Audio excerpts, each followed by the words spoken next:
seu, e o ar que eu respiro é seu.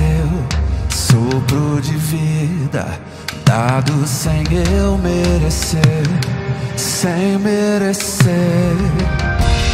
O sol brilha sobre o mundo inteiro, aquece o fraco e o guerreiro com o seu calor, com o seu amor. A sua misericórdia se renova, a sua misericórdia se renova e faz tudo novo, faz tudo novo.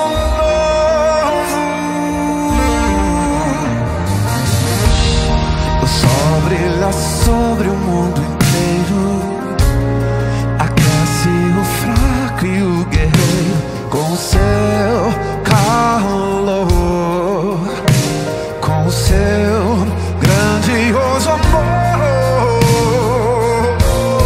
A sua misericórdia se renova, a sua misericórdia se renova e faz tudo novo,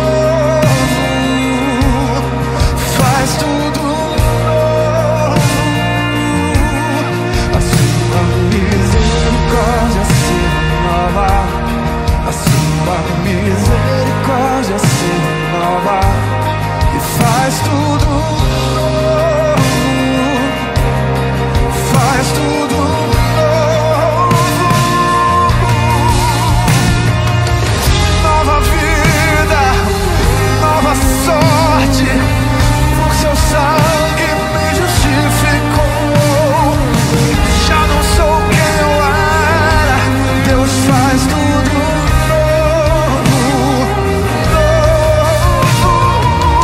Nova vida, nova sorte, por amor me justificou. Já não sou quem eu era, Deus faz tudo novo. A sua misericórdia se renova. Cante. A sua faz tudo novo, faz tudo novo, faz tudo novo. A sua misericórdia se renova, a sua misericórdia se renova e faz tudo novo, faz tudo novo. A sua misericórdia se renova e me faz novo, tudo novo, tudo novo. Oh, faz tudo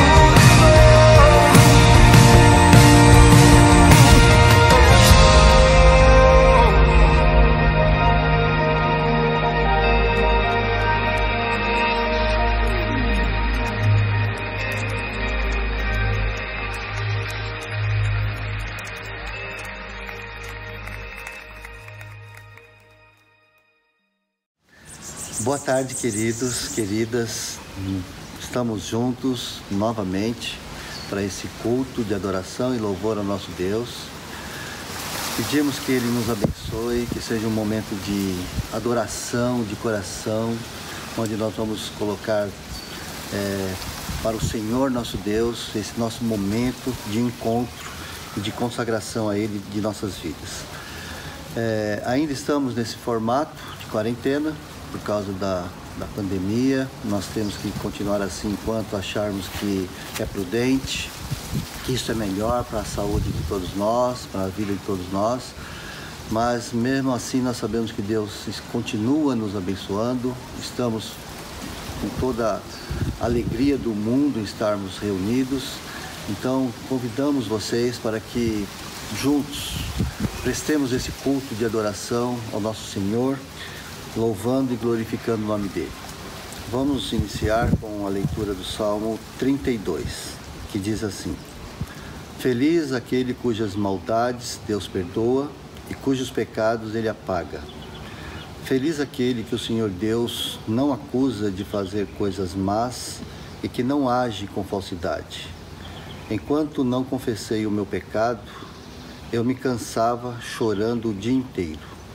De dia e de noite, Tu me castigaste, ó Deus, e as minhas forças se acabaram como o sereno que seca no calor do verão.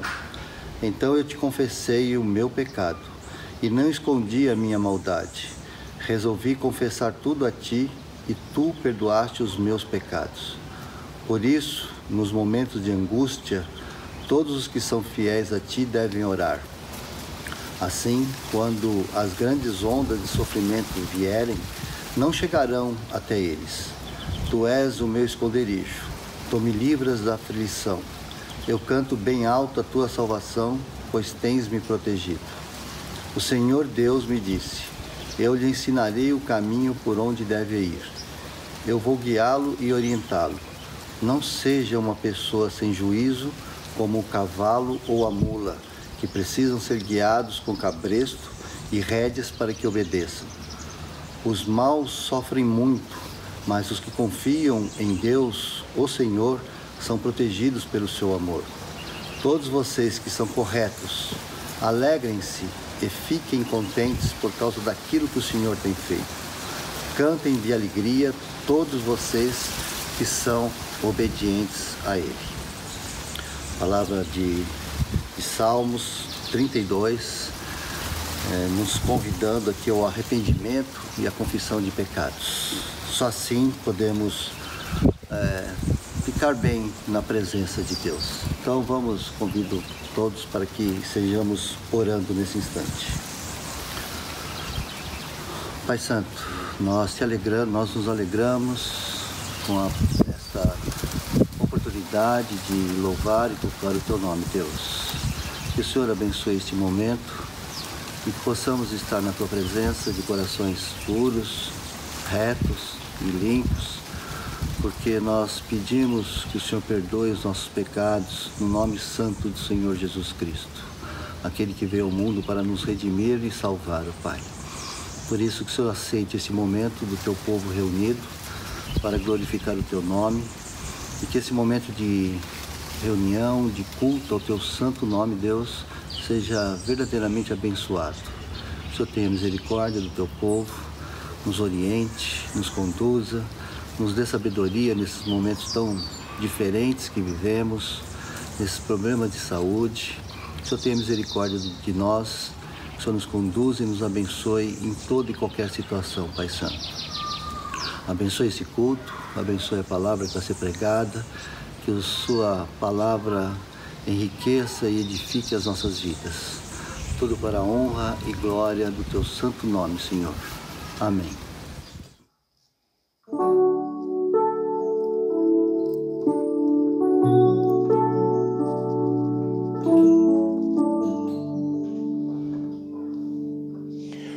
Tudo que sou, tudo que tenho, estão diante de Ti, Senhor. Minhas tristezas e alegrias a Ti entrego agora, Senhor.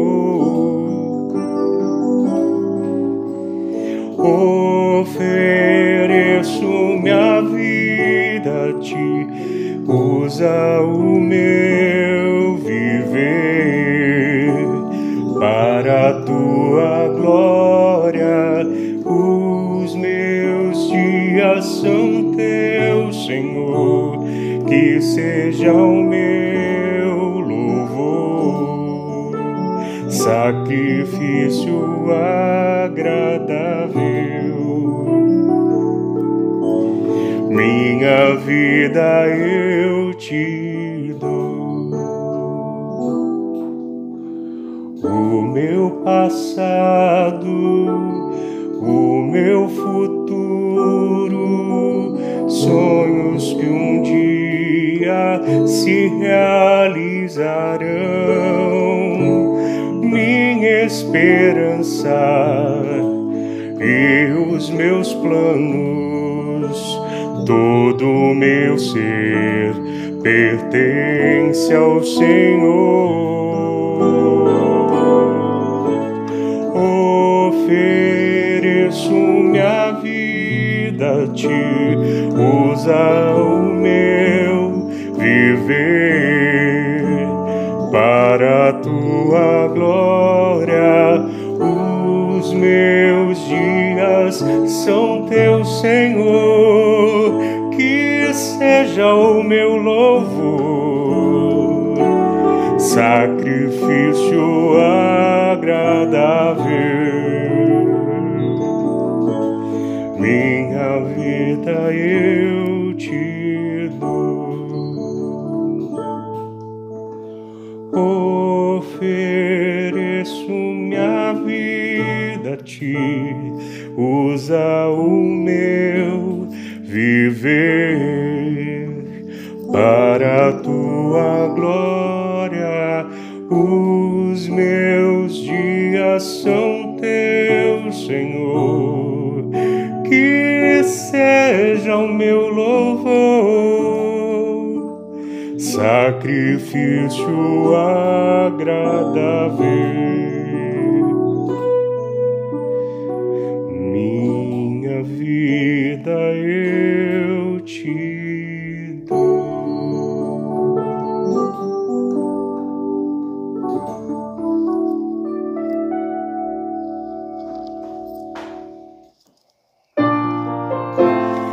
Grande é o nosso Deus, e as obras que Ele faz, o seu amor não tem limites, e em seu perdão na oração encontro calma, na oração encontro paz. Orar a Deus faz bem à alma, falar com Deus me satisfaz.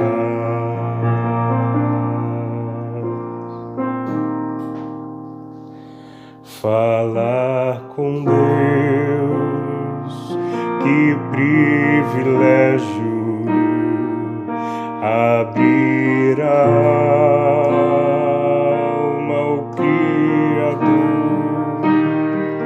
sentir que os céus estão abertos e ouvir a voz do Salvador.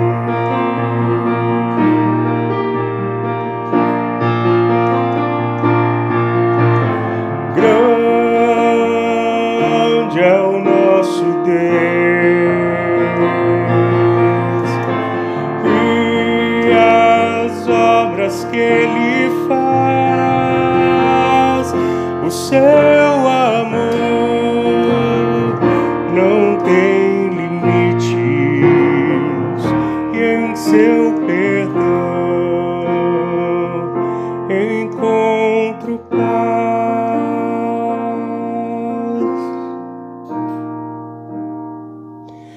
Falar com Deus é o que preciso, pois Ele é fonte de poder, só nele a vida faz sentido, pois me dá forças pra viver.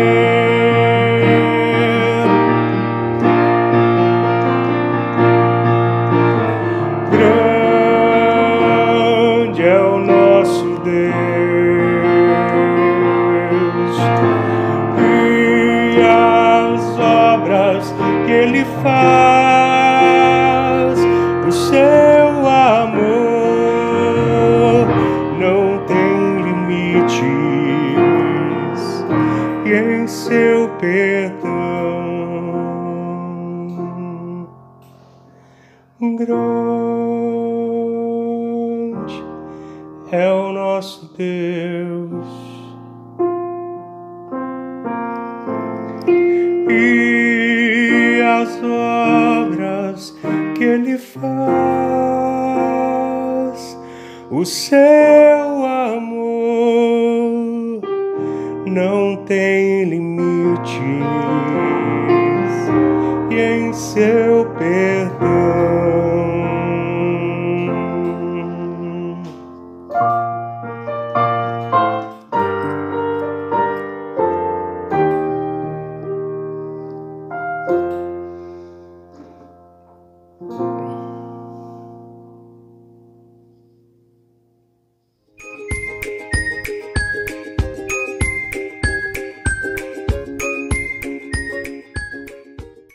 Vamos brincar de olhar pro espelho e ver o que ele diz para você.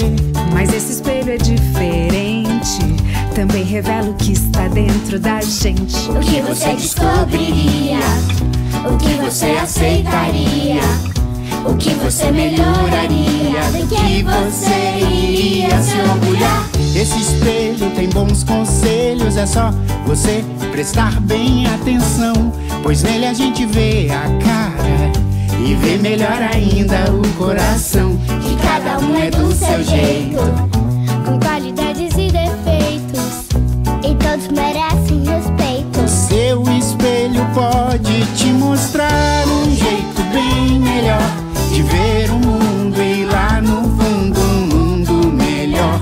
Depende do que você aprende. Com o que o espelho tem pra te mostrar um jeito bem melhor de ver o mundo, e lá no fundo um mundo melhor. Depende do que você aprende. Com o que o espelho tem pra te mostrar. Nossa, que legal brincar com esse espelho. Ele consegue mostrar o que tem dentro da gente. É isso mesmo. Eu descobri coisas muito legais. Ai, como eu amo esse espelho, eu aprendo tanto com ele. Puxa, que bom, então vamos brincar mais com esse espelho. Vamos nessa. Olá, pessoal da Vila Gui, tudo bem com vocês? Vocês lembram que na aula passada nós falamos sobre culpa? E como é bom, como é libertador saber que Deus nos perdoa e nos ama de graça. Nesta aula nós vamos falar sobre mansidão. Que palavra é essa, né? A história de hoje está na Bíblia e vai falar sobre Abraão e Ló. Está em Gênesis, que é o primeiro livro da Bíblia. Abraão era um homem muito rico. Tinha rebanhos de ovelhas, tinha prata, tinha ouro. Uau! Um dia, Deus mandou que ele pegasse tudo que ele tinha e fosse morar em outra cidade. Então Abraão pegou tudo, seus empregados, sua família, o ouro, o rebanho das ovelhas, e foi para outra cidade. Ló era seu sobrinho e também foi com Abraão. Pegou todas as suas coisas, os seus empregados, tudo que ele tinha, que ele também era rico, e foi para outra cidade. Essa outra cidade se chamava Betel. E agora, como é que essa história vai terminar? Abraão, ele foi manso. Sabe o que ele fez? Bom, antes de eu falar o que ele fez, eu pergunto para vocês. Vocês sabem o que quer dizer a palavra manso? Mansidão? Eu vou falar. Mansidão quer dizer ter atitudes dóceis, atitudes de amor, mesmo você estando muito nervoso, você estando muito chateado, você conseguir ser manso. E foi isso que Abraão fez com seu sobrinho Ló. Ele teve atitude de mansidão. Sabe o que ele fez? ele chegou para Ló e disse: Ló, agora nós vamos ter que nos separar porque eu não quero brigar. Você escolhe, ou você vai para a direita ou você vai para a esquerda. Ló então pegou todas as suas coisas e foi embora. Depois que Ló foi embora, Deus falou a Abraão: Abraão, olhe para o norte. Veja tudo aquilo, Abraão. Eu vou dar a você e toda a sua descendência, aos seus filhos, aos seus netos. Olha só que legal, crianças. E Deus cumpriu o que prometeu. Deus deu toda aquela terra para Abraão. Que história linda, não é mesmo? Abraão foi manso. E diz a Bíblia que muito feliz, mas muito feliz mesmo, são os mansos de coração, porque Deus os abençoaria. Mas como ser manso? Sabe aquela hora que você está querendo aquele brinquedo, e pega o brinquedo, está brincando e alguém vem, puxa da sua mão? Você fica nervoso, você fica agitado e você quer puxar. Você deve ser manso, você deve falar: por favor, depois que você brincar, você me empresta? Você pode me devolver? Sabe quando alguém fala alguma coisa de você e você também já quer? Você vai ser manso. Olha, não fala assim comigo, eu não gosto. Isso é ser manso. Vamos todos, criança, pedir em oração, conversando com Deus, que Deus coloque mansidão, nos ensine a ser manso. Olha, espero por vocês na próxima história. E não se esqueça, Deus fica muito feliz quando nós oramos e pedimos para Ele nos ajudar. Ele gosta dessa relação que nós temos bem próximo deles. Até logo!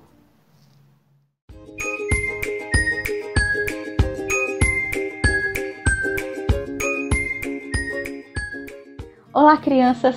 Passando aqui para deixar um recado da Vila Gui. Todos os domingos, às 9 da manhã, temos novas histórias sobre a Bíblia. Histórias fantásticas, preparadas com muito carinho para vocês. Compartilhem isso. Lembrem o papai, a mamãe. Compartilhem com o vovô, com a vovó, com algum amiguinho que ainda não conhece Jesus. Tá bom? Combinado? Um beijo. Nos vemos lá. Tchau, tchau. Toda terça-feira acontece um trabalho muito especial na Igreja da Vila. Nossas reuniões de oração. 7h30 da noite, lá no meu Instagram, o Ale Porfírio, ou no Instagram do Pastor Jones, @JonesLobac. A gente tem um tempo muito especial de oração, de estudo da Palavra de Deus, de crescimento, para nós nos submetermos à boa, agradável e perfeita vontade de Deus. Ao mesmo tempo, um movimento onde Deus fala poderosamente às nossas vidas e, em nome de Jesus, ouve as nossas orações. Salmo 63 diz assim: ó Deus, Tu és o meu Deus forte, eu te busco ansiosamente. A minha alma tem sede de Ti, o meu corpo Te almeja, como terra árida, exausta e sem água. Terça-feira, te espero às 7h30 lá no Instagram, para juntos orarmos e buscarmos a Deus. Até lá! Olá pessoal, estou passando aqui para convidá-los.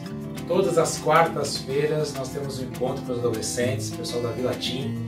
Os encontros acontecem às 19 horas, todos estão convidados. Se você tiver interesse, entre em contato, a gente põe no grupo. É um momento de bater um papo, trocar uma ideia, muito bacana, viu? Então todos convidados, abraço! Olá casais, tudo bem com vocês?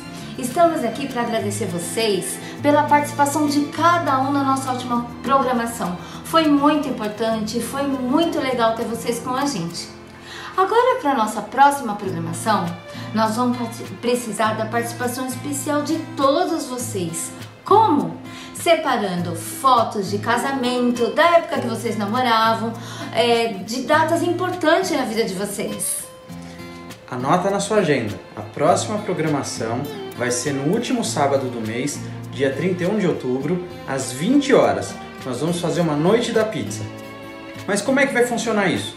Cada um na sua casa pede uma pizza do sabor que você quiser Todo mundo vai se conectar na mesma hora e nesse jantar, cada um na sua casa, nós vamos brincar, vamos dar risada, vamos ver as fotos dos casais e a gente vai ter uma interação bem gostosa dos casais da Igreja da Vila. Vocês são convidados e vão ser muito bem-vindos. Vai ser uma programação muito bacana para nós.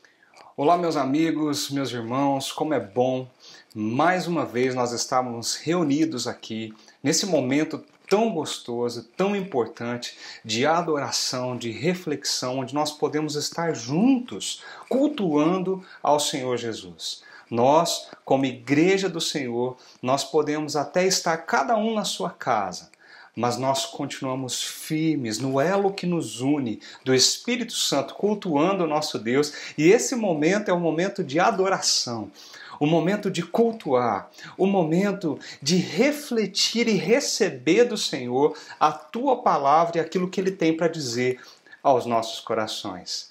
Nesses dias, nessas semanas, nós estamos refletindo juntos sobre histórias antigas, mas que estão completamente ligadas a esse novo mundo que nós estamos vivendo. Semana passada nós ouvimos uma belíssima história, uma história que mexe com o nosso coração, que mexe com as nossas emoções, que nos fala sobre a graça do Senhor que alcança o nosso coração e alcança a nossa vida. Hoje eu quero convidar você a mais um tempo de reflexão sobre histórias que saíram dos próprios lábios de Jesus e que impactam a nossa vida até hoje. Essa série ela tem um objetivo. O objetivo dessa série é que essas histórias antigas, elas transmitem valores, princípios, elas nos transmitem lições de vida, que elas ultrapassam o tempo. Quando Jesus contou essa história ali para os seus discípulos, para as pessoas que seguiam ele, Jesus contava essa história e aquele povo ouvia aquela história mas tão conhecida, tão contextualizada, eles entendiam a mensagem. Essa história percorreu mais de 2000 anos até chegar onde nós estamos. E hoje, nesse novo contexto, nesse novo mundo, nessa nova realidade, existem princípios e valores do reino de Deus que precisam ser resgatados na nossa vida, pois eles não mudam. As histórias continuam as mesmas, os princípios continuam os mesmos, os valores continuam os mesmos. A nossa série tem um objetivo: de provocar uma reflexão no nosso coração sobre esses princípios que jamais vão mudar, mesmo com a pandemia, mesmo com o mundo sendo recolocado nesse novo normal. Mesmo se uma guerra mundial eclodisse agora, mesmo se situações de crises, catástrofes, mesmo se situações sérias viessem a nos abalar mundialmente, existem princípios e valores que nunca mudam, que nunca passam. E é sobre esses princípios que nós temos conversado. É sobre esse princípio que nós queremos falar um pouquinho nessa série de mensagens. E essa semana eu tive refletindo um pouquinho sobre um tema que ele tem uma abordagem tão especial porque eu, você, todos nós vivemos isso constantemente na nossa rotina. Não existe nenhuma pessoa que não passa por isso. Não existe nenhuma pessoa que não precisa em algum momento da sua vida parar e refletir sobre o reflexo desse tema no seu coração, na sua mente, na sua história. Hoje eu quero convidar você, depois de refletir sobre a graça de Deus na semana passada, eu quero convidar você a refletir sobre o perdão de Deus. E o perdão que vem de Deus e flui através de nós. A filosofia contemporânea, ela olha para o perdão como uma prática evidentemente cristã. Você sabia disso? Olha que curioso. A própria filosofia secular contemporânea, ela afirma que esse perdão é uma prática que é evidente na cultura judaico-cristã.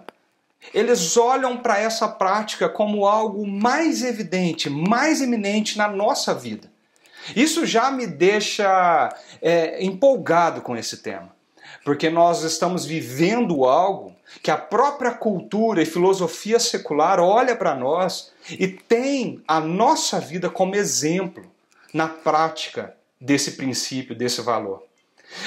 Estudando um pouquinho e lendo algumas coisas, ouvindo alguns filósofos modernos, filósofos agora da nossa época, eu ouvi um deles dizer o seguinte: o perdão é superior à justiça. Você quer entender o perdão, você precisa entender que ele é superior à justiça. Justiça é você dar o que merece a quem merece. Mas o perdão, diz o filósofo, é compreendido como aquilo que Deus dá a alguém que não merece. Curioso ouvir dos lábios de um filósofo ateu dizendo que o perdão é compreendido na sua essência como aquilo que Deus dá a alguém que não merece. Ele disse que o perdão é a superação da necessidade que nós temos de vingança, a necessidade que nós temos de que o outro sofra, principalmente quando ele falhou conosco, quando ele cometeu alguma coisa contra a nossa pessoa. E uma frase se destacou dessa entrevista que eu vi com esse filósofo, quando ele disse o seguinte: para você ser perdoado, você precisa reconhecer que não merece o perdão. Porque se você merecer esse perdão, não é perdão. Aí é a aplicação da justiça. Olha a conclusão filosófica deste homem que não professa o Evangelho de Jesus, e ele diz numa reflexão, dizendo o seguinte: para você ser perdoado, você precisa reconhecer que não merece perdão. Porque se você merecer, aí não é perdão, é justiça. E faz todo sentido. O perdão é algo que está além de dar à pessoa que me feriu aquilo que ela merece. O perdão está além da vingança. O perdão está além daquilo que eu considero como justo que o outro que me feriu receba. E é por isso que aquele que para ser perdoado precisa reconhecer: eu não mereço. Eu não mereço isso. Eu não mereço isso da sua parte. É por isso que é perdão. Perdão e graça são duas coisas que casam. São dois temas que estão muito conectados. Porque o perdão precisa da graça. Porque o perdão sem a graça é vingança. Pode se tornar em vingança, pode se tornar em mera aplicação da justiça de uma forma seca e vingativa. E nós precisamos tomar cuidado com isso. Olhando mais para o lado da saúde e pesquisando algumas coisas, eu me deparei com fatos interessantes sobre esse tema. Porque eu pensei que esse era um tema implícito e somente no nosso contexto bíblico da igreja. Mas eu descobri que não. Porque quando você pesquisa um pouquinho sobre esse tema, sobre essa questão da emoção, do nosso emocional, do que está acontecendo com a nossa vida enquanto nós perdoamos ou enquanto nós não perdoamos, existem pessoas profissionais da área de saúde, médicos, em grupos espalhados pelo mundo, estudando sobre os efeitos que o perdão e a falta do perdão pode causar na nossa vida. Você sabia disso? Por exemplo, a falta de perdão pode estar relacionada com problemas cardíacos, inflamações no corpo e até alguns tipos de cânceres. Perceba isso. A falta do perdão na nossa vida pode gerar doenças terríveis para o nosso corpo. Existem muitos artigos científicos sendo produzidos nesse momento, mostrando essa estrita relação do perdão e dos hormônios que se relacionam com ele. Os efeitos de sobrecarga da dor, que são hormônios liberados, podem causar a longo prazo inflamações, dores no corpo e resultarem em doenças que nós conhecemos como doenças cardiovasculares, tipo o infarto, até o câncer. Existe um grupo de estudos, é um grupo de estudo em espiritualidade e medicina cardiovascular, é um grupo chamado GENCA. Mais ou menos 900 médicos estão estudando, estão reunidos nesse grupo, estudando exatamente essa temática. Qual é a relação entre a nossa espiritualidade, que é subjetiva, segundo a ciência, e a medicina e os efeitos que isso traz para o nosso corpo, patologicamente, em relação a doenças que podem surgir? Mapeando o cérebro de pessoas nessa situação, eles conseguem entender que estresse, traumas, mágoas, raiva causam um impacto imenso no sistema cardíaco nosso. Ou seja, deixar de perdoar e carregar dentro de si essa dor, essa mágoa, pode não somente nos dar descargas emocionais tremendas, problemas emocionais gigantes, como também pode afetar o nosso corpo, o nosso físico.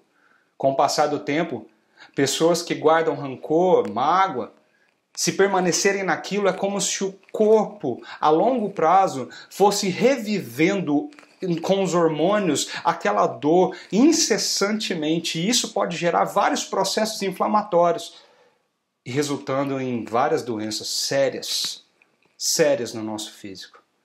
Olha só que interessante, porque nós pensamos que perdão é uma coisa tão espiritual, tão subjetiva. Nós olhamos para o perdão de uma forma tão individual, ao invés de olhar de uma forma coletiva, mas nós não conseguimos pensar os efeitos tão nocivos que o perdão, ou melhor, a falta do perdão, podem causar no nosso organismo e no organismo da pessoa na qual estamos nos relacionando. Pensando nesse tema, pensando nisso tudo, eu gostaria de convidar você a escutar uma história que Jesus contou. A antiga história do perdão, mas que pode ser tão aplicada na nossa vida de uma forma tão graciosa, que nos faz sair do nosso lugar e praticar isso na nossa vida. O texto que nós vamos ler se encontra em Mateus, capítulo 18. E eu queria ler com você agora, do versículo 21 ao versículo 35. Se você puder nos acompanhar nessa leitura, preste atenção nessa história, viva essa história de novo. Se você conseguir, feche os seus olhos, imagine essa cena, mas deixe Deus falar ao teu coração. Olha só o que diz esse texto bíblico. Então, Pedro aproximou-se de Jesus e perguntou: Senhor, quantas vezes deverei perdoar a meu irmão quando ele pecar contra mim? Até 7 vezes? Jesus lhe respondeu: eu lhe digo, Pedro, não até 7, mas até 70 vezes 7. Por isso, o reino dos céus é como um rei que desejava acertar conta com seus servos. Quando começou o acerto, foi trazido à sua presença um servo que lhe devia uma enorme quantidade de prata. Como não tinha condições de pagar, o Senhor ordenou que ele, sua mulher, seus filhos e tudo o que ele possuía fossem vendidos para pagar essa dívida. Naquele momento o servo se prostrou diante do rei, ele implorou: tenha paciência comigo e eu te pagarei tudo, tem paciência comigo porque eu vou te pagar.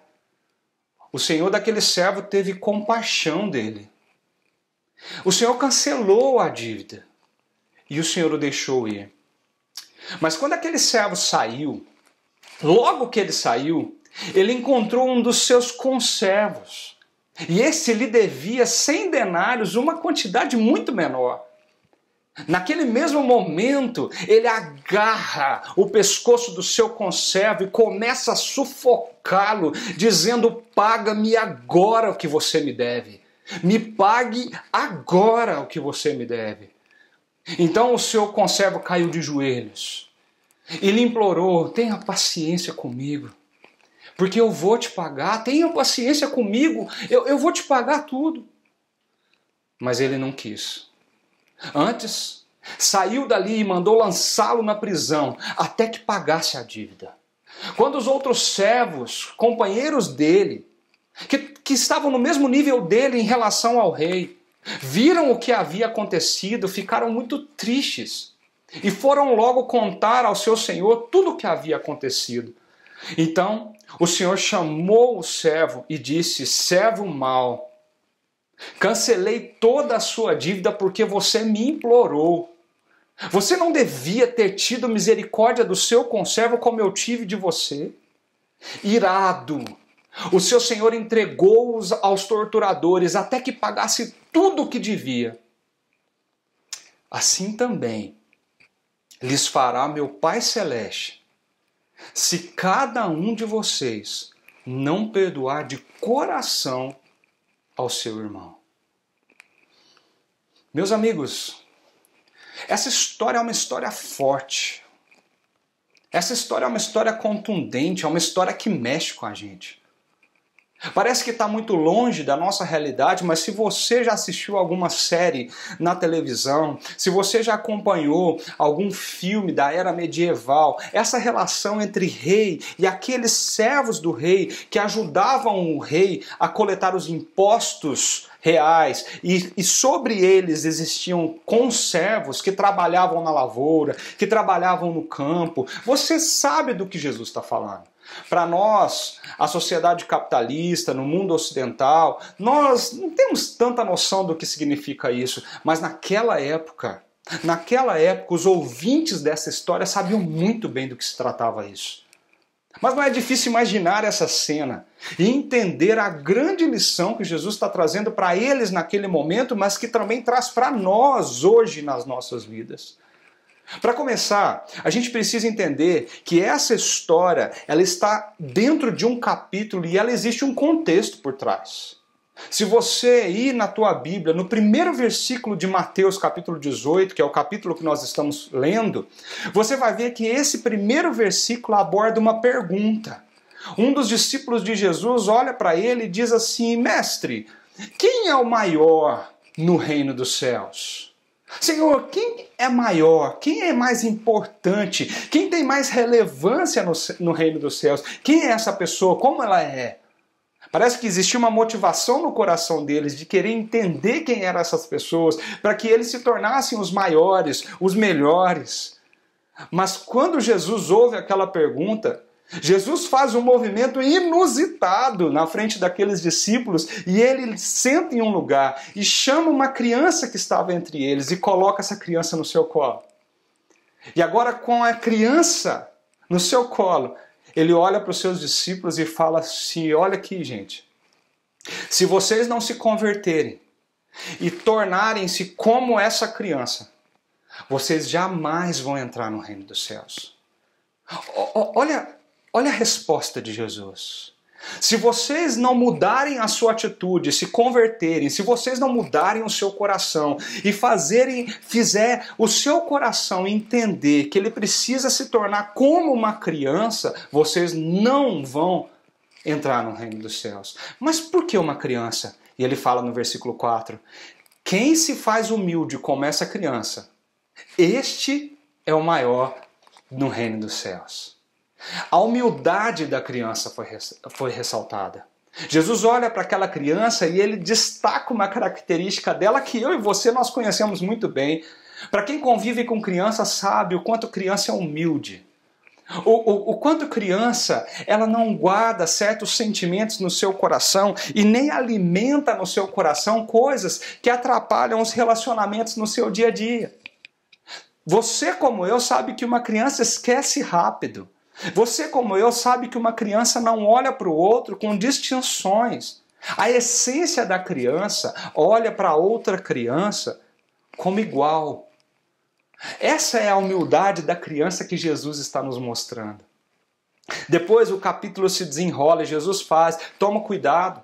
Toma cuidado você que fizer um desses pequeninos tropeçar. E parece que uma pergunta meio implícita está no ar. Mas e se alguém se perder? E se alguém tropeçar? E ele conta aquela história da ovelha perdida dizendo, vá atrás dela.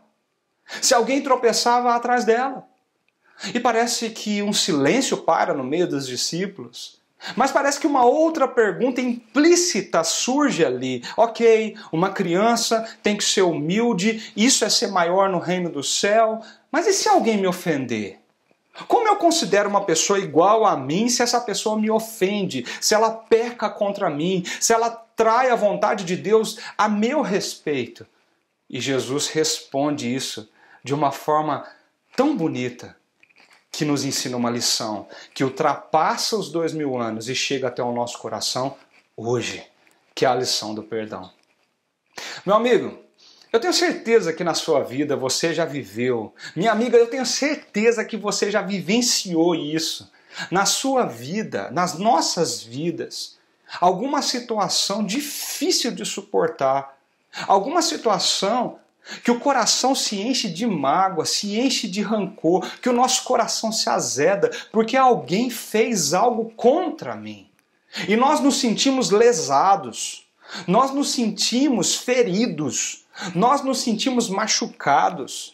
Alguns reagem com ira, com força, com vigor e querem exigir que a outra parte reconheça seu erro e saiba o quanto é errado. Outros reagem com uma espécie de se colocar para dentro, ficam em silêncio, evitam a pessoa, nunca mais se relaciona com ela, nunca mais tenta sequer falar com ela. Você já viveu isso?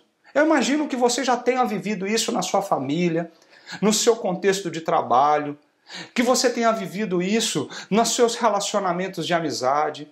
Ora ou outra estamos lidando com alguém que faz algo para nós que nos machuca. O versículo 15, que é a resposta de Jesus a essa pergunta implícita. E se alguém pecar contra mim? Jesus olha para aqueles discípulos e fala o seguinte, olha só, se o seu irmão pecar contra você, vá até ele.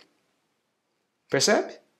Se o seu irmão pecar contra você, você é o ferido nessa história. Você é o que não fez nada nessa história. Se o teu irmão pecar contra você, vá até ele, a sós, e mostre para ele o seu erro. Se ele te ouvir, você ganhou o seu irmão. Olha que texto bonito. Olha que orientação linda que Jesus nos dá. Eu queria colocar uma coisa para você aqui, meu querido. A primeira coisa, a gente precisa entender algo. Esse verbo pecar contra você, ele é muito forte, porque pecar aqui tem a ver com fazer algo contra a vontade de Deus, mas que fere você também. Além de ferir a Deus porque viola aquilo que Deus nos manda, viola os seus mandamentos, também nos fere, porque vai de encontro com algo oposto ao que nós desejamos que alguém faça com a gente. Isso é pecar contra você aqui nesse texto. Mas a gente tem que ter a consciência do seguinte, muitas vezes nós nos machucamos, nos magoamos contra alguém, mas essa pessoa não pecou contra nós. Nós julgamos algumas atitudes, nós olhamos, expectativas do nosso coração são frustradas. E aí nós nos machucamos, nós ficamos magoados com as pessoas, mas não necessariamente porque elas pecaram contra mim. Percebe que nós construímos expectativas sobre as pessoas e nós construímos essa situação que às vezes nos machuca e nos fere? Nós precisamos estar atentos a isso. E nós precisamos estar atentos a isso no nosso casamento, com a nossa esposa, você com o seu marido. Você precisa estar atento. Será que realmente ele pecou contra você? Ou será que você está o julgando? A sua expectativa foi frustrada? Existe algo que não correspondeu àquilo que você esperava e você está chateado? Não necessariamente ele cometeu um pecado contra você. Mas o direcionamento é o mesmo. Se isso está acontecendo na tua vida, se isso existe na tua vida, se alguém te feriu, não é você sentar evitar a pessoa, não é você simplesmente matar a pessoa no seu coração. A atitude que Jesus espera de mim, de você, e perdoar tem a ver com isso, é sai do teu lugar e vai até aquela pessoa. Vai até aquela pessoa e mostre em amor o que aconteceu ali. Qual é o erro? O que está acontecendo? Mas preste atenção numa coisa. Essa conversa, em hipótese nenhuma, ela tem o objetivo de que você vá até aquela pessoa para dizer: você errou, está escrito aqui na Bíblia, você pecou nisso e nisso e nisso, você é culpado, você está errado, você é isso, você é aquilo. Não. A Bíblia fala que o objetivo dessa conversa é ganhar o teu irmão de volta. Meu querido, isso é perdão. Isso é perdão. Perdão é essa atitude. E preste atenção. Perdão não é sentimento. Paciência é sentimento. Compaixão é sentimento. Ira é sentimento. Irritação é sentimento. Mágoa é sentimento. Mas amor, misericórdia, perdão, isso é atitude. É o vá até o seu irmão com um objetivo: reconciliar-se com ele. É ganhar o teu irmão de volta. Não é evitá-lo, deixa para lá, vira a página, põe uma pedra por cima. A Bíblia não fala isso. A Bíblia fala: saia do teu lugar e vá até o teu irmão para ganhá-lo de volta, trazer de volta o relacionamento de vocês, como se nada tivesse existido. Isso é perdão bíblico. Mas uma coisa interessante, por que essa pergunta, por que essa resposta, melhor dizendo, de Jesus está nesse lugar do capítulo? Porque Jesus agora mostra que a falta do perdão, ela é algo intolerável. Ela é inadmissível nesse reino que olha para as nossas atitudes na humildade de uma criança. E meu amigo, a gente precisa pensar sobre isso. Imagine aí na tua mente duas árvores. Uma árvore lado a lado na outra num belo pomar. E de repente num passeio você olha para essas duas árvores e em uma árvore existem muitos frutos. Na outra árvore não existe nenhum. Duas laranjeiras estão plantadas ali naquele pomar e quando você olha sedento para chupar uma laranja naquele dia de calor, você vê que uma árvore está cheia de laranja, bonito, carregado, e a outra árvore não tem uma laranja sequer. O que você vai pensar dessas duas árvores? No momento que nós vemos essas árvores, nós vamos pensar: essa árvore aqui tem vida, porque ela está produzindo fruto, ela traz resultados, ela está com vitalidade, ela produz. Quando nós olhamos para outra árvore sem fruto, que fica só ali, plantada, mas não produz uma laranja, nós concluímos uma coisa: essa árvore não está com vitalidade. Essa árvore, ela é uma laranjeira que não produz laranjas. Ela não está saudável, ela não é viva, ela pode estar doente, pode estar morrendo. Precisa pôr adubo, precisa pôr alguma coisa para ela produzir. Porque se não tem fruto, não tem vida. Eu queria que você prestasse atenção nesse exemplo, porque isso se aplica na nossa vida em relação ao perdão. Não é que o fruto dá vida à árvore, mas o fruto revela e mostra, dá sinal que essa árvore tem vida. A árvore está viva, mas sem o fruto ela parece morta. Eu não sei se você conseguiu perceber essa conexão. O perdão na nossa vida é um fruto. O perdão na nossa vida é uma atitude de resposta àquilo que Deus já fez por nós. Essa história que Jesus conta, essa resposta que Jesus dá, está nos ensinando uma coisa muito forte, muito poderosa para os nossos dias. E nós precisamos pensar nisso. Nós que somos cidadãos do reino de Jesus, nós que seguimos Jesus como seus discípulos, nós que decidimos caminhar com Ele, carregar a nossa cruz e viver uma vida totalmente diferente nas perspectivas, nos princípios, nos valores do reino de Deus aqui na terra. Nós produzimos frutos. São evidências que estão em nós de que somos cidadãos desse reino.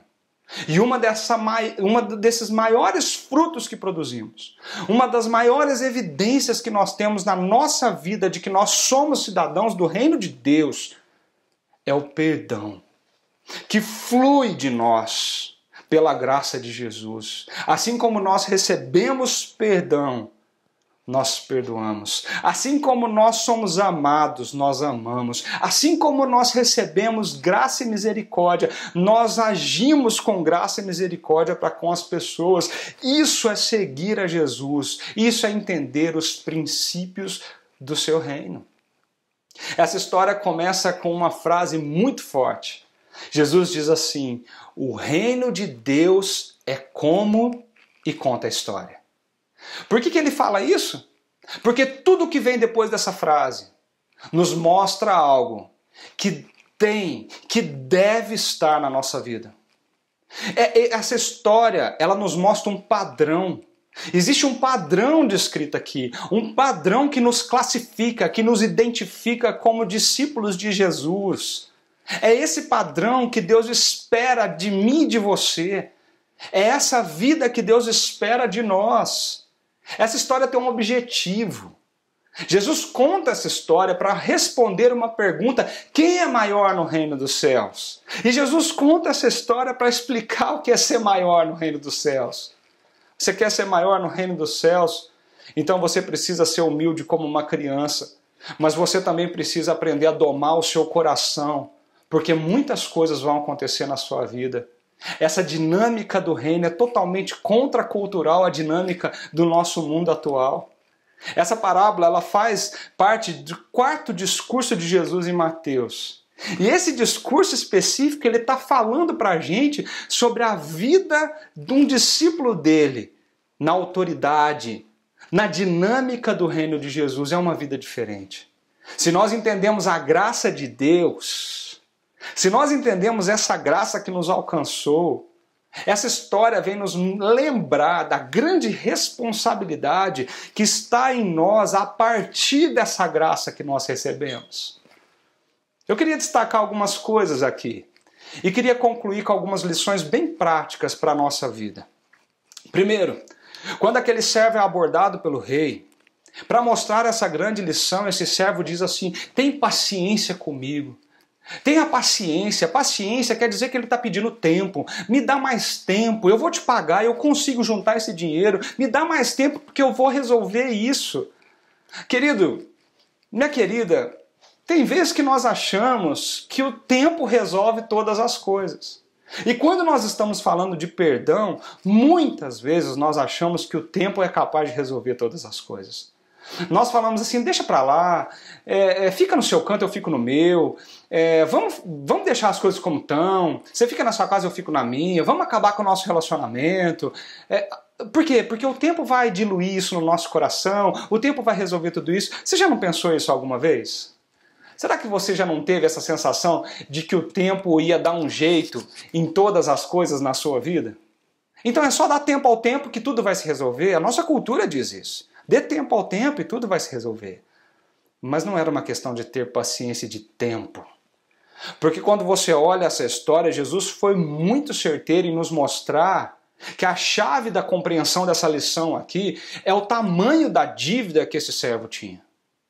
Quando esse servo chega para apresentar as contas ao rei, para você entender essa dinâmica, é como se esse servo tivesse a obrigação de coletar todos os impostos de um determinado território. É como se ele fosse um governador local. E ali ele tem gente trabalhando sobre a sua autoridade, sobre a sua liderança. As pessoas que estão ali nas casas, nos campos, elas pagam imposto. Esse dinheiro não é do servo, esse dinheiro é do rei. Esse dinheiro é do império. Ele coleta esse dinheiro e dá ao rei. Em determinado tempo, de tempos em tempos, esse rei chama esses servos para poder prestar essas contas e dar esse dinheiro do imposto para o rei. Quando o servo é chamado, o servo não tem nada para dar. E o rei fala: você tem uma dívida enorme comigo. Na versão NVI, essa dívida não aparece em cifras. Mas quando nós olhamos na versão original do grego, nós estamos falando de mais ou menos 10 mil talentos. É uma medida que para nós não é comum, porque talento é até uma medida de peso. Mas um talento, correspondia mais ou menos a 6.000 denários. E o que é um denário, Leandro? Um denário é uma moeda que pagava um dia do seu trabalho. Então você imagina que um denário é um dia de trabalho. Um talento, 6.000 denários. E aquele servo devia 10.000 talentos. Seriam anos para que ele conseguisse juntar esse dinheiro para pagar essa dívida. Mas anos que ele não tinha. Porque os anos para pagar essa dívida eram muito maiores do que a sua própria vida ou o que restava da sua vida. O que essa história tem a nos dizer com essa cifra tão gigante é que a dívida apresentada ali ao rei era impagável. Era uma dívida tão grande que era impagável. Essa dívida era muito maior do que a compra de um escravo. Um escravo naquela época valia de 500 a 2.000 denários. Nem se ele e toda a sua família fosse vendido como escravos, eles não pagariam essa dívida. Perceba, a dívida era muito maior do que ter tempo, ter paciência. A dívida era impagável. O engraçado, né, o contundente, o que nos chama a atenção é que o rei perdoa essa dívida. O versículo 27 fala que o rei perdoa. O rei cancela essa dívida. Aquele servo se sentiu livre, porque o rei já tinha dado o veredito. Venda tudo. Venda você, a sua família, todos. Tudo vai ser vendido para pagar essa dívida, porque essa dívida é do império. Mas aquele rei volta atrás na sua decisão. E ele, por compaixão, ele cancela a sua dívida e deixa o servo ir livre. O que mexe, e o ponto alto dessa história, é porque nós esperamos uma coisa desse servo. Você foi perdoado de tanto, então quando você sair daqui, sua vida vai ser transformada. Sabe aquelas situações que nós vivemos de quase nós morremos, mas nós somos livrados por pouco da morte? E as pessoas falam assim, eu nasci de novo. É uma nova vida que começa agora, porque por pouco a minha vida não deixa de existir. Isso que aconteceu com esse servo foi isso. É uma segunda chance para que ele pudesse viver de novo. O que você espera de um servo como esse? Se não uma vida de gratidão, uma vida transformada, uma vida de uma boa gestão daqui para frente, uma vida de honestidade, de fidelidade, coisa que talvez ele nem teve. Mas a história não conta isso. Quando ele se encontra com um conservo dele que devia para ele nada mais, nada menos do que alguns denários, alguns dias de trabalho, ele agarra o pescoço daquele homem, sufoca aquele homem, a violência é mostrada nesse lugar. E ele fala, pague o que você me deve, pague agora. Parece que a ira toma conta desse homem, não a gratidão, a ira toma conta dele. Ele quer vingança. O sentimento de vingança é esse.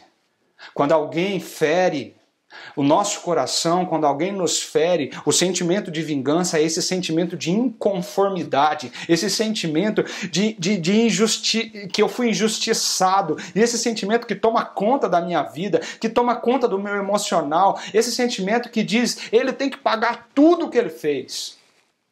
A justiça seja feita, que tudo o que ele fez seja pago, que ele sofra o que eu sofri. Isso é vingança. Ao contrário da graça, ao contrário do perdão, ao contrário da misericórdia que esse homem recebeu do rei, esse homem parte para cima do seu conservo com espírito de vingança. Quando eu leio essa história, eu não consigo não pensar na minha vida, não pensar na nossa vida, e pensar quantas vezes nós somos tomados por esse sentimento que avassala o nosso coração, de dizer, ele me feriu, ela me feriu, ele precisa sofrer o que eu estou sofrendo, ela precisa ver o que eu estou sofrendo, ela precisa sentir esse negócio na pele. Tomara que a justiça seja feita e que ela sinta cada centímetro de dor que eu estou sentindo. Pague-me o que deve, pague tudo, até o último centavo, Porque isso é justo, isso é vingança. Não sou eu que estou falando, meu querido, minha querida. Jesus usou esse exemplo. Quando o rei chama aquele servo de novo, ele olha para ele e fala assim: servo mau, eu cancelei toda a sua dívida porque você me pediu, você me implorou. Você não devia ter feito a mesma coisa? Olha o padrão da lição que Jesus tem para nos ensinar. Se o rei perdoou com tamanho perdão, nós que somos servos do rei não deveríamos fazer a mesma coisa? Se você não deveria ter tido misericórdia do seu conservo como eu tive de você, como eu tive de você? O mínimo que se espera de alguém que recebeu tamanho perdão é que distribua perdão. E isso seja um sinal, uma evidência, isso seja um sinal tão forte na tua vida que todos que olharem para ele saibam que ele recebeu um grande milagre, um grande presente do rei. Essa história termina dizendo: assim também lhes fará meu Pai Celestial, se cada um de vocês não perdoar de coração o seu irmão. Meu querido, minha querida, eu queria te convidar a parar um pouquinho e pensar na sua vida. Nós passamos por muitas coisas. A nossa família tem problemas, nós enfrentamos problemas no trabalho, nós convivemos com seres humanos e onde existem seres humanos, existem pessoas que erram, que são falhas. Existe um padrão aqui que não muda. Existe um padrão nessa história que Jesus nos contou há tantos anos atrás, que mesmo nos tempos de hoje, no novo normal que nós vivemos, jamais mudará. O padrão aqui nos convoca. O padrão aqui, ele nos chama para uma reflexão de como nós lidamos com essas pessoas que nos ferem, que nos machucam. O pai que não soube ser pai, a mãe que não soube ser mãe, o irmão que me ofendeu, que me humilhou, que acabou com a minha vida, aquele colega de trabalho que pisou no meu calo, puxou o meu tapete, aquelas pessoas que fizeram de tudo para me arruinar, pessoas que te machucaram, que te violentaram, pessoas que fizeram o que não deveria ter feito com você e trouxeram para o teu coração marcas que o tempo deixou guardado aí como feridas abertas, que hora ou outra dói e volta a doer. O padrão que não muda aqui são as atitudes que nós devemos ter uma vez que nós entendemos o que é a graça e o perdão desse grande rei. Nós tínhamos nas nossas mãos uma decisão com os nossos primeiros pais. Ali naquele jardim, Deus deu a Adão e Eva o privilégio de poder amar e andar com Deus por toda a sua existência. Ter um relacionamento completo e pleno com o Criador do universo. Mas eles optaram pela autonomia, pelo egoísmo. Eles optaram por viver uma vida longe do Criador e se desconectaram do nosso Deus. A partir de então, nós estamos assim, com o nosso coração manchados pelo pecado, com o nosso coração manchados pela mágoa, com o nosso coração manchado pela dor. Deus poderia e pode, deve e aplica a sua justiça sobre nós porque nós escolhemos andar longe dele. Mas a nossa dívida era impagável. Longe de Deus nós não somos nada, longe de Deus nós não temos vida, muito mais que 10.000 talentos. Longe do Criador não há quem nos salve da condenação por termos escolhido ir caminhar para ela. Longe de Deus. Mas Ele, na sua infinita graça, na sua infinita misericórdia, Ele resolve olhar para nós e sentir compaixão. E quando Ele sente compaixão, sabe o que Ele faz? Ele perdoa. Ele cancela a nossa dívida. Ele paga o preço do nosso pecado naquela cruz. Ele cancela os 10.000 talentos que nós devíamos a Ele por decidirmos andar longe dEle. Ele faz isso. E o que Ele espera de nós? Que nós agora, como alvos da graça e da misericórdia dEle, nos coloquemos em posição de igualdade, de humildade com todos aqueles que nos ferem e nos ofendem, para que o perdão que vem dEle seja distribuído a todos. Mas não é assim que nós agimos. Nós guardamos rancor, nós guardamos mágoa, nós sentimos coisas em nosso coração e fazemos questão de aprisioná-las aqui dentro. Quando nós fazemos isso, nós não damos evidência que nós estamos vivendo no reino de Deus. Mas nós damos evidência que nós não vivemos nesse reino. Porque o perdão é a marca que nós temos de que nós entendemos a graça de Jesus. Para terminar, eu queria convocar você, convidar você, como igreja, a viver esse padrão que não muda. O cerne desse texto, que nos explica essa grande lição de Jesus, está no versículo 27. Olha o que o versículo 27 nos diz. O Senhor daquele servo teve compaixão dele, cancelou a sua dívida e o deixou ir. São 3 movimentos muito claros aqui, que nos ensinam muito. Primeiro, o Senhor teve compaixão. Compaixão é uma palavra muito bonita, é uma palavra que nós sempre vemos onde Jesus está. Todo o evangelho é marcado por essa atitude de Jesus, e Jesus teve compaixão do cego que estava à beira do caminho. Jesus teve compaixão da multidão que estava sedenta e com fome. Jesus teve compaixão daquela mulher no poço. Jesus teve compaixão daquele homem que desceu sobre o telhado. Jesus nos ensinou que uma das evidências do reino de Deus na pessoa que é transformada por Ele é a compaixão. Sabe o que é compaixão? Compaixão é quando você tem o coração voltado para a pessoa, quando você doa o seu coração para o outro. É quando você desce daqui de cima e você se iguala a outra pessoa, mesmo se essa outra pessoa te feriu. O nosso orgulho vai fazer com que a gente queira ficar aqui em cima. Eu estou certo, eu não errei, ele que me ofendeu, eu sou maior do que ele porque eu não faço o que ele faz. Jesus nos convida a ter uma atitude diferente, a descer desse lugar e colocar o seu coração no mesmo nível que o outro, se identificando com o outro, é se colocar no sofrimento do outro.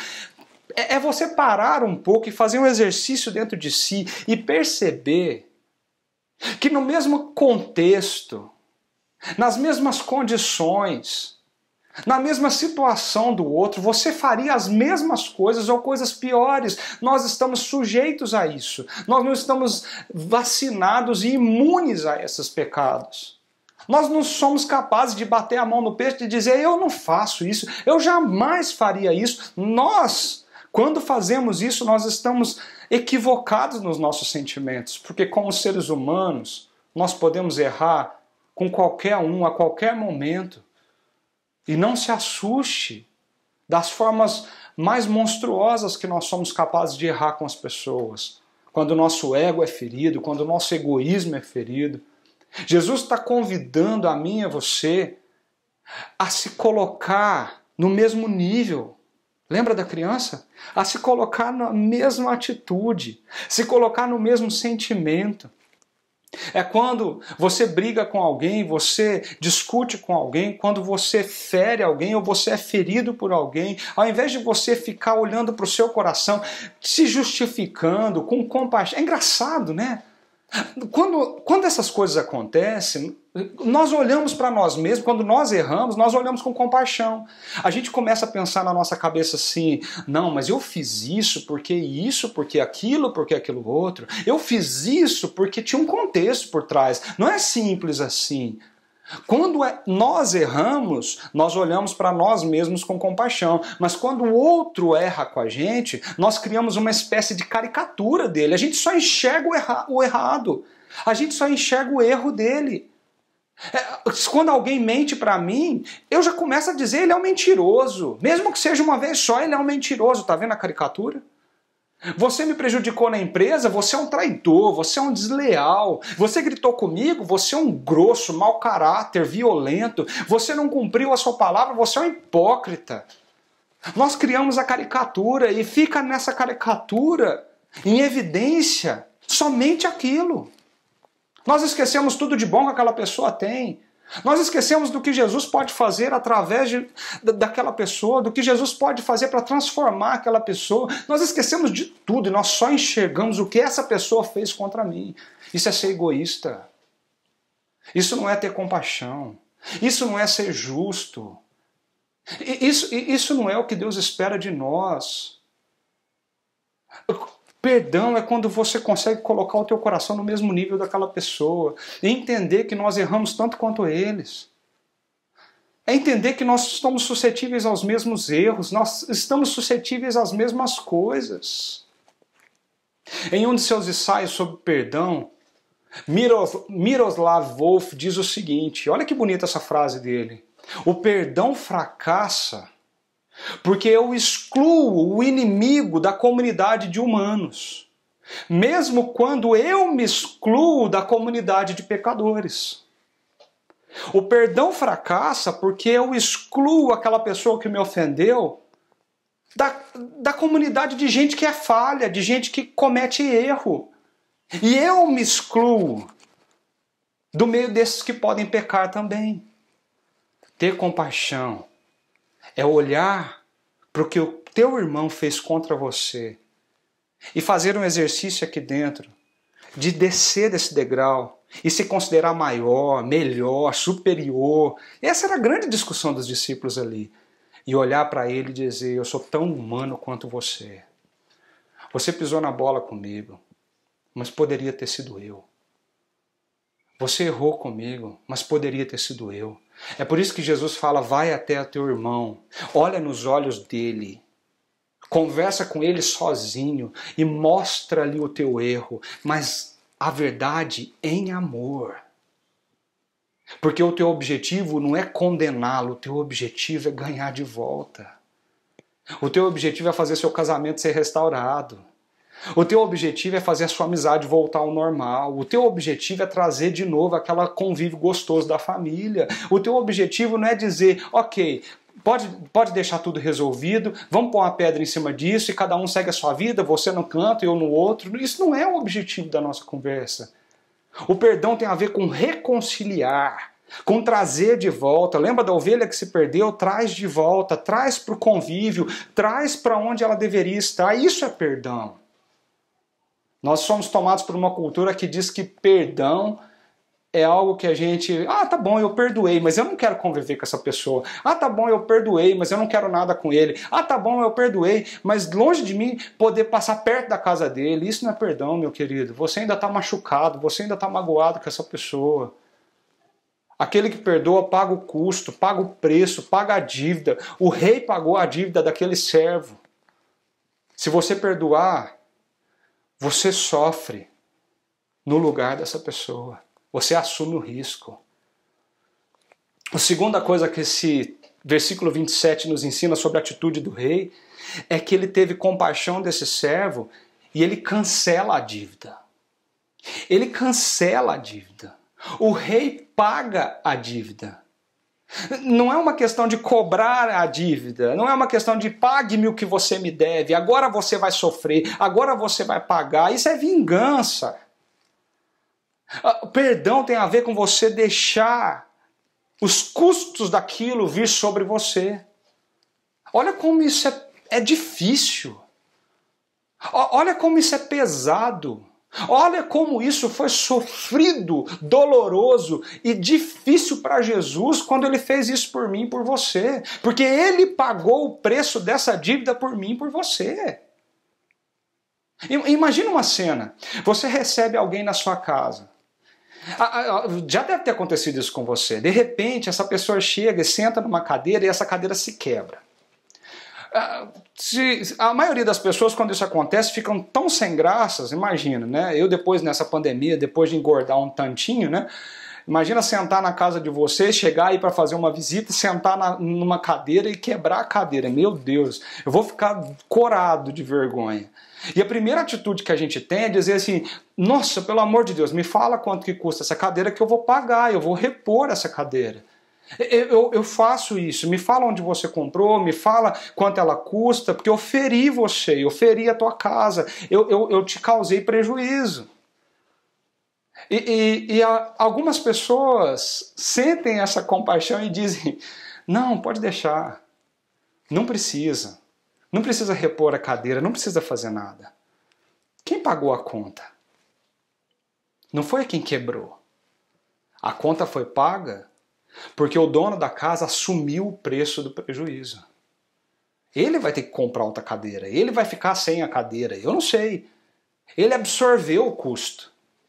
Isso é perdão. É quando você absorve o custo, absorve o sofrimento sobre isso e você reconcilia as coisas. Vocês agora não vão brigar comigo porque eu quebrei a cadeira e nós nunca mais vamos nos conversar.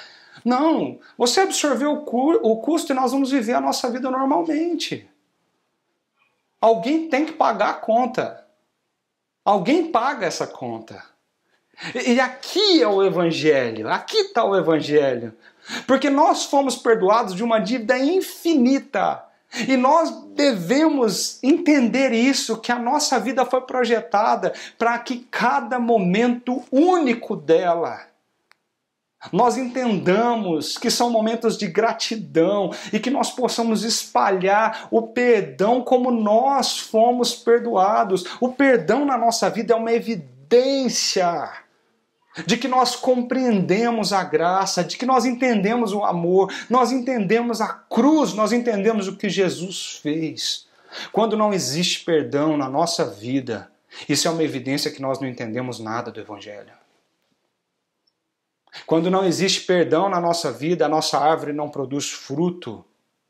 Quando não existe perdão da nossa vida, nós podemos até ser meros religiosos, viver a nossa vida como grandes religiosos, mas talvez nós não vivemos a nossa vida com Jesus, entendendo a graça, a misericórdia e o amor dele.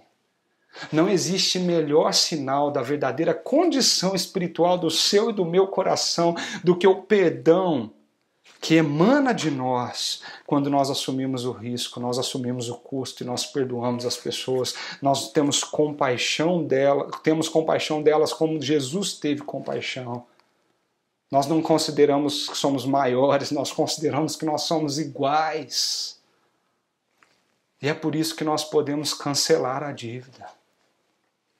Nós podemos cancelar a dívida. A oração do Pai Nosso tem uma frase muito bonita que diz: Pai, perdoa as nossas dívidas, assim como temos perdoados os nossos devedores. Porque uma coisa não existe sem a outra. Não existe uma coisa sem a outra. Não é que nós condicionamos o perdão de Deus ao nosso perdão, mas essa frase é a evidência de que o nosso perdão existe porque o perdão de Deus nos alcançou. E é por isso que ele diz: perdoa as nossas dívidas, porque esse fruto emana da minha vida. Eu entendi a graça, eu entendi o Evangelho, eu entendi a cruz, eu entendi Jesus. E uma última coisa que aquele rei faz e nos ensina muito: ele tem compaixão, ele cancela a dívida. E ele falou assim: e o deixou ir. Essa palavra é muito forte, porque deixar ir é deixar aquele homem ter uma segunda chance, é viver de novo. Aqui está esse paradoxo entre a liberdade e a prisão. Quando você não perdoa, você se aprisiona, que foi o que esse servo fez com o seu conservo. Lança ele na prisão até ele pagar tudo que ele me deve. O espírito de vingança, ele nos coloca numa prisão. Ele nos aprisiona. Todo dia eu levanto e quando eu lembro daquela pessoa eu me sinto amargurado, eu me sinto irado, eu me sinto com raiva, eu me sinto injustiçado e eu tento fazer alguma coisa para melhorar, mas eu não melhoro e parece que a vida vai passando, o relacionamento vai acabando porque eu estou numa prisão emocional com isso que está acontecendo. Porque eu quero que ele pague, eu quero que ele pague cada centavo. A diferença que existe entre essa prisão emocional da ira, da vingança e a liberdade do perdão é que o perdão deixa o agressor ir. Você não põe uma pedra em cima do assunto, porque o assunto sempre vai estar lá debaixo dessa pedra. Você não vira essa página simplesmente, você rasga ela, você apaga ela, você destrói a dívida. E quando você faz isso, você reconcilia-se com o outro e aí é fácil deixar ir. Porque aí o outro é livre e eu sou livre. Pedro chega para Jesus e fala: quantas vezes a gente tem que perdoar o nosso irmão? Quantas vezes eu vou fazer isso? Quantas vezes eu vou procurar ele? Quantas vezes eu vou atrás? Quantas vezes eu vou ter paciência? Quantas vezes eu vou tolerar o que ele me faz? 7 vezes, tá bom? É como se Pedro quisesse quantificar o perdão, como se pudesse ser uma equação matemática. Jesus olha para Pedro e diz: não, 70 vezes 7 você vai fazer isso. Jesus não está falando de uma conta matemática, da matemática pela matemática, um número certo que você vai falar assim, pronto, já foi 1, já foi 2, já foi 3, já foi 4, até chegar em 490. Não é isso. Jesus está dizendo: perdoe sempre e continue tentando, porque o que eu fiz por vocês é tão grande que vocês podem fazer o mesmo com os outros. Sempre tem graça. Sempre tem misericórdia, sempre tem amor.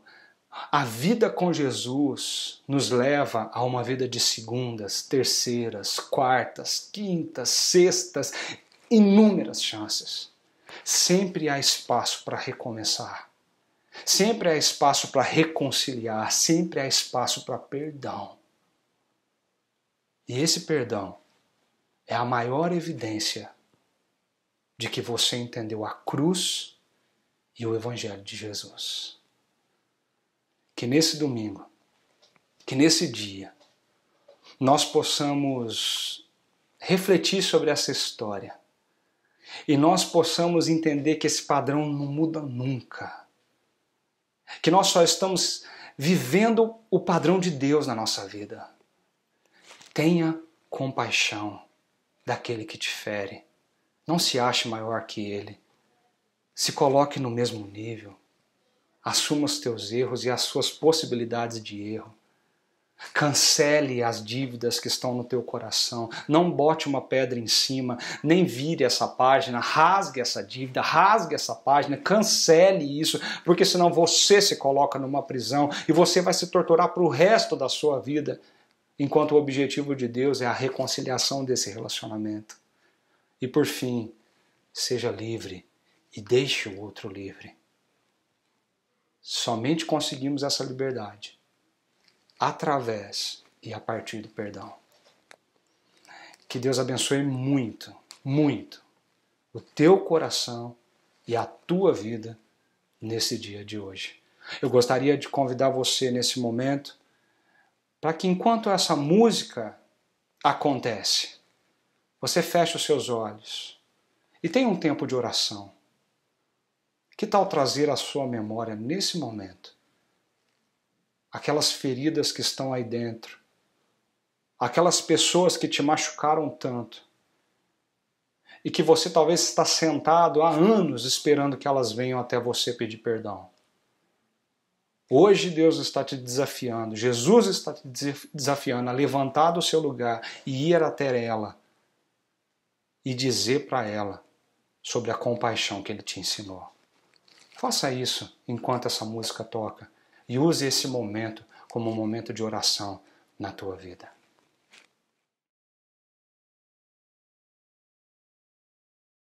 Como descrever, como explicar o amor que vai de leste a oeste e nunca mais vai terminar. Tu me conheces bem, sabes quem eu sou. Não há como me esconder de ti, tu sempre sabes onde estou. É de coração tudo que eu disser, um hino de louvor a Jesus de Nazaré. Se as palavras não mostrarem como é grande a minha gratidão, mesmo assim, Senhor, receba o meu louvor, é de coração. Não vou esquecer, não vou desprezar o amor que tu me revelaste ali pra me resgatar. Tu me conheces bem, sabes quem eu sou. Não há como me esconder de ti, tu sempre sabes onde estou. É de coração tudo que eu disser, um hino de louvor a Jesus de Nazaré. Se as palavras não mostrarem como é grande a minha gratidão, mesmo assim, Senhor, receba o meu louvor, é de coração, é de coração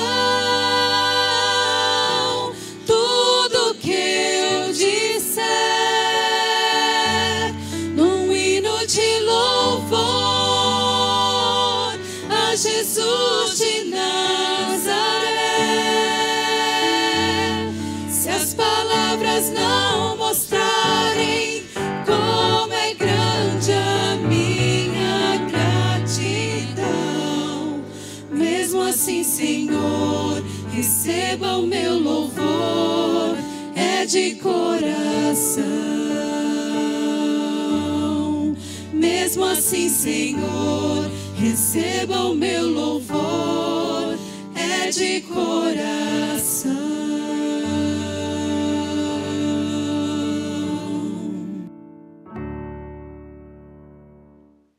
Como é bom a gente poder ser alvo desse amor e dessa graça tão maravilhosa de Jesus. Eu queria convidar você para a gente fazer uma oração e logo após essa oração a gente receber a bênção para que a gente possa nessa semana viver tudo isso que a gente ouviu aqui. Vamos fazer essa oração? Senhor Jesus, a gente quer te agradecer, Pai, porque a graça do Senhor alcançou o nosso coração e o perdão do Senhor inundou a nossa vida.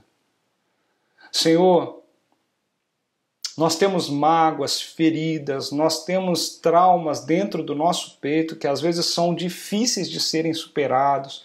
Nós temos situações difíceis de serem recuperadas na nossa vida. E nós precisamos da Tua ajuda para que tudo isso seja diferente.